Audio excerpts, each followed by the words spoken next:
Hi there. I've just decided I'm going to share with you a phrasal verb with put. That is the verb to put, which is a fantastic versatile verb. Add on a couple of different prepositions and you have a wonderful range of different uses of put.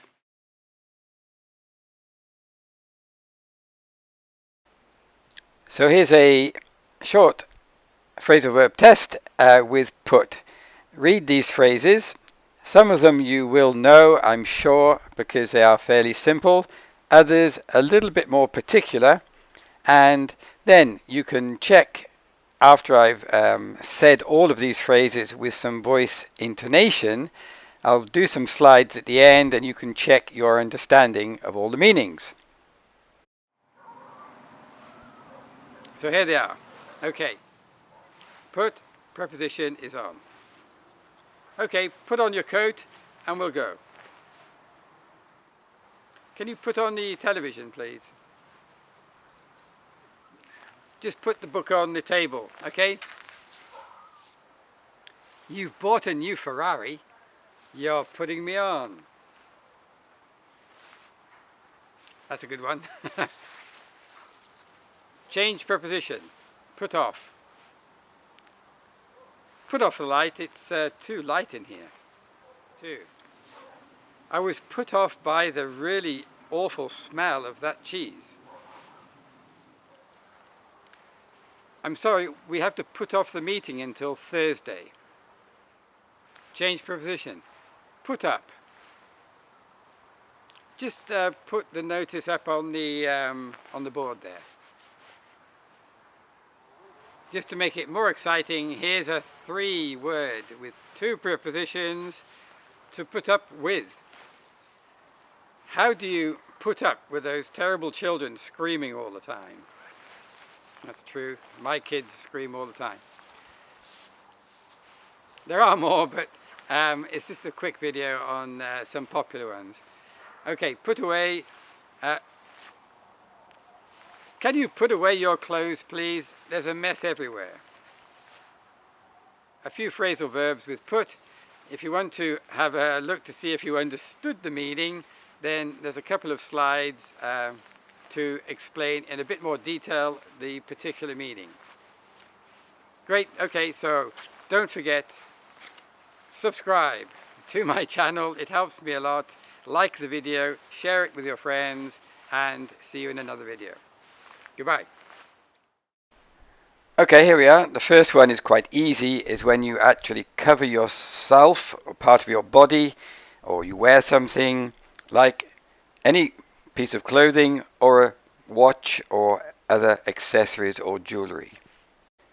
And then we have number 2, putting on the television. This is synonymous with turn on or switch on. When you make something start working or operating, machines or electrical devices. Right, number 3, put the book on the table. Well, this is easy. You place or position it or something in a particular point on top of something else. And in this context, you can also say just leave it on the table. I did a video on this and the link is here. Now, number 4 is a good one and maybe more advanced English. When you put somebody on, you try to make somebody else believe something that is really exaggerated or even not true at all. Number 5 is pretty easy. When you put off something, it's the opposite of put on in this context. That is, you turn off an electrical device or a machine, so you stop it from operating or working. And here we have the cheese. This is a nice one. If you're put off by something, it means you are affected negatively, and it makes you not want it or want to do it or do anything. In this context, the cheese looks really good, but the smell makes you not want to eat it. Right, number 7, how are you doing? This is a good business English phrase. When you put off a meeting, it means you change the date, delay or postpone. So a good synonym with this is we have to postpone the meeting. Okay, 3 to go. Number 8.